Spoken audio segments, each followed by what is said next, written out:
LRU, least recently used page replacement algorithm. Okay, so सबसे पहले हमने देखा FIFO, optimal, after then this one is LRU, least recently used. जब ये जो पॉलिसी है वो ऑप्टिमल फ्यूचर में देखता है कि किसी पेज को रिमूव करने के लिए फ्यूचर की स्ट्रिंग को वो ऑब्जर्व करता है कि कौन सा पेज है वो फ्यूचर में सबसे लास्ट में इसको रेफरेंस आने वाला है, जबकि ये जो लीस्ट रिसेंटली यूज्ड एल्गोरिदम है रिप्लेसमेंट एल्गोरिदम वो एग्जैक्ट अपोजिट ऑफ ऑप्टिमल, ये उसका एग्जैक्ट अपोजिट करता है, वो फ्यूचर में नहीं, वो प्रीवियस पास्ट में देखता है. Okay, the idea is to predict the future. Reference based on past data is not realistic way that is implemented in least in optimal page replacement algorithm. Okay, when page fault occur throughout the page that has been used for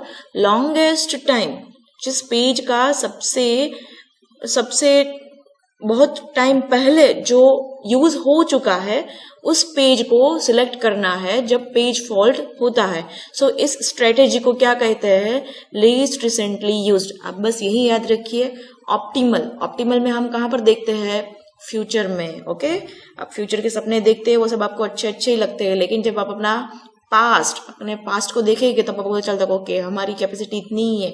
okay, just example है. सो optimal की जो आपको बहुत ही minimum page fault, उसका result अच्छा था लेकिन वो अनरियलिस्टिक था. ओके, और ये LRU है. LRU आपको रियलिस्टिक वे में आपको वो पेज फॉल्ट नंबर देगा. ओके, चलिए देखते हैं using example. Reference string given है यहाँ पर 5021030243 ऐसा एक आपको स्ट्रिंग दिया गया है. टोटल फ्रेम्स कितने हैं मेमोरी में? 3. सो ये हो गई आपकी कॉलम. यहाँ पर सारे पेजेस है 50. ये जो गिवन है इस गिवन ऑर्डर में ही आपको पेज लेने हैं. ओके, आफ्टर देयर यहाँ पर है फ्रेम 1 2 3 और ये जो है वो लास्ट में जो कि पेज फॉल्ट है या नहीं है उसको इंडिकेट करेगा. ओके, सो फर्स्ट आता है 5. मेमोरी में है? कहीं भी नहीं है. सो ये आपका हो गया पहला पेज फॉल्ट. ओके, सो यहाँ पर star that means page fault. अब आता है 0. देखिए मेमोरी फुल तो नहीं है लेकिन 0 मेमोरी में भी नहीं है. सो ये हो गया आपका सेकंड पेज फॉल्ट एंड ऐसे ही ये आपका थर्ड पेज फॉल्ट. ओके, जब तक फ्रेम्स सारी की सारी ब्लैंक एम्प्टी है तब तक कोई क्वेश्चन नहीं है. फॉर एग्जाम्पल यहाँ पर 5 फ्रेम अगर होती तो इनिशियल 5 रिक्वेस्ट में ऐसा हो सकता है कि आपको 5 पेज फॉल्ट मिले, लेकिन यहाँ पर आपको स्वैप आउट नहीं परफॉर्म करना होगा. देखिए इन तीनों में हमको पेज फॉल्ट तो मिलते ही है लेकिन यहाँ पर हमने स्वैप आउट नहीं परफॉर्म किया. स्वैप आउट कब परफॉर्म करता है? जब मेमोरी फुल हो. ओके, सो देखिए 1 आता है. अब 1 यहाँ पर तो है नहीं, सो ऑब्वियसली ये पेज फॉल्ट तो होना ही है, लेकिन अब उसके लिए हमें क्या करना पड़ेगा? इसको लोड करने के लिए किसी फ्रेम में से किसी पेज को निकालना होगा. तो अब हम निकालने के लिए किस स्ट्रेटेजी को फॉलो करेंगे? LRU policy. ओके, LRU क्या कहता है कि जो पेज इनमें से सबसे पहले बहुत समय पहले जो यूज हो चुका है उसको सिलेक्ट कीजिए. ओके, तो अब आप देखिए 2 तो यहाँ पे हुआ, 0 यहाँ पे हुआ और 5 यहाँ पे हुआ. फॉर एग्जाम्पल ये टाइम T1 है, ये टाइम T2 है और यहाँ पर टाइम T3 है और ये हमारा करंट है. सो कौन सा पेज है वो प्रीवियसली लोड हुआ था मेमोरी में? ऑब्वियसली ये वाला 5th वाला.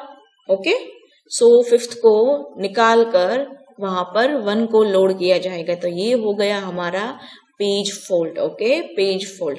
अब देखिए नेक्स्ट आता है 0. तो 0 के लिए तो कोई पेज फॉल्ट नहीं होना है बिकॉज वो ऑलरेडी फ्रेम नंबर 2 में लोडेड है. ओके, अब आता है पेज नंबर 3.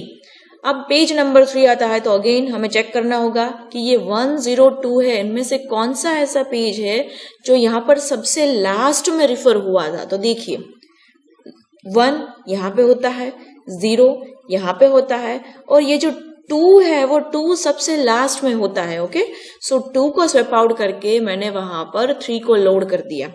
ओके, ये देखिए आप, ये एग्जैक्ट अपोजिट ऑफ ऑप्टिमल है. ऑप्टिमल में फॉर एग्जांपल अब मुझे 0 के लिए चेक करना है. ओके, 0 तो ऑलरेडी मेमोरी में है तो यहाँ पर तो पेज फॉल्ट नहीं होना है. लेकिन अब अगर आप 2 को कंसिडर करते हैं, 2 को यदि ये ऑप्टिमल एल्गोरिदम होता ना तो हम इसकी राइट हैंड साइड मतलब कि इस वाली स्ट्रिंग में देखते हैं, लेकिन ये कौन सा है, LRU है, जो कि ऑप्टिमल के एग्जैक्ट अपोजिट है, वो पास्ट में देखता है। सो पास्ट मतलब ये वाली सारे इंस्ट्रक्शन। ओके, सो यहाँ पर हम प्रीवियस हिस्ट्री को देखेंगे।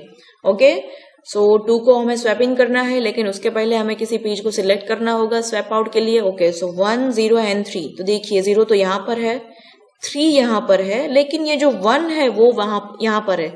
सो in reference with 2, 0 3 and 1 is the page that has requested before long time ago. So यहाँ पर 1 को swap out करके उसकी जगह पे 2 को लोड किया जाएगा।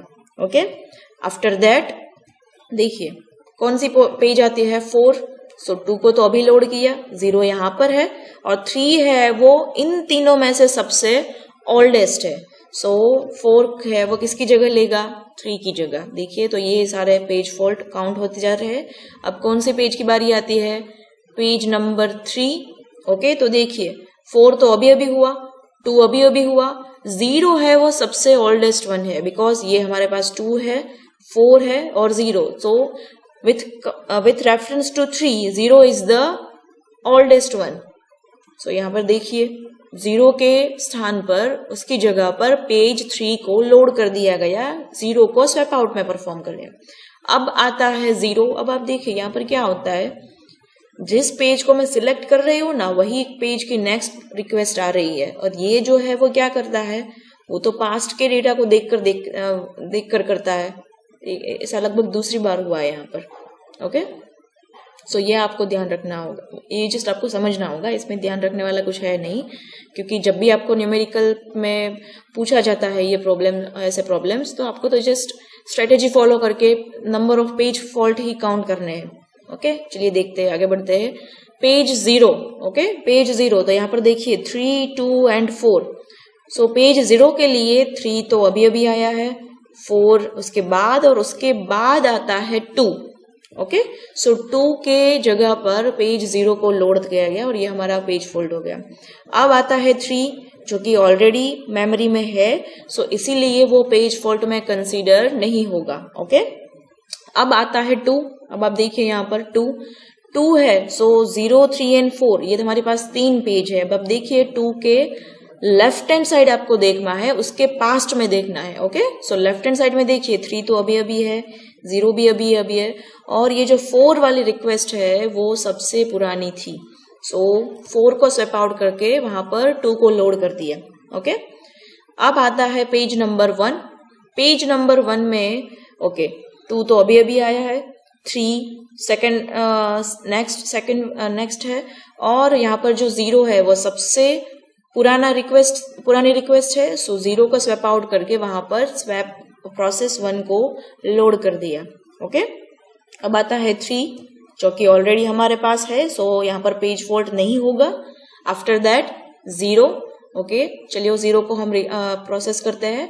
1 यहाँ पर है, 3 यहाँ पर है और 2 यहाँ पर है, जो कि 0 के सबसे दूर, दैट मीन्स 2 की रिक्वेस्ट सबसे पुरानी हो चुकी है। सो 2 को निकालकर वहां पर 0 को रिप्लेस कर देंगे। ओके, आफ्टर दैट 1 आता है, 1 की, जबकि वो तो ऑलरेडी मेमोरी में है, सो यहाँ पर पेज फॉल्ट नहीं होगा। ओके, अब आता है 5। देखिए यहाँ पर 1 0, सो 3 है वो सबसे लास्ट में है, सो यहाँ पर मैंने 3 की जगह पर 5 पेज नंबर 5 को लोड कर दिया। अब पेज फॉल्ट काउंट करना है हमें, 1 2 3 4 5 6 7 8 9 10 11 12 एंड 13। ओके, सो यहाँ पर कितने टोटल पेज फॉल्ट मिलते हैं आपको, 13। यही सेम एल्गोरिदम, यही सेम रेफरेंस स्ट्रिंग मैंने फीफो में अप्लाई की थी, तो वहां पर पेज फॉल्ट थे 15। ऑप्टिमल में की थी तो वहां पर तो मिनिमम मिलती थी हमें 9, LRU में मिलती है 13। ओके, अब एक लास्ट एल्गोरिदम है, वो है सेकंड चांस एल्गोरिदम। चलिए तो नेक्स्ट वीडियो में वो भी देख लेंगे कि उसमें कितने पेज फॉल्ट होते हैं। ओके, सो इस वीडियो लेक्चर में आप कहीं भी, किसी भी वीडियो लेक्चर में यदि आपको नहीं समझ में आता है कि क्यों हमें ये पेज सिलेक्ट किया, then you can ask me in the comment box. Okay, I will give you answer. Okay, thanks for watching.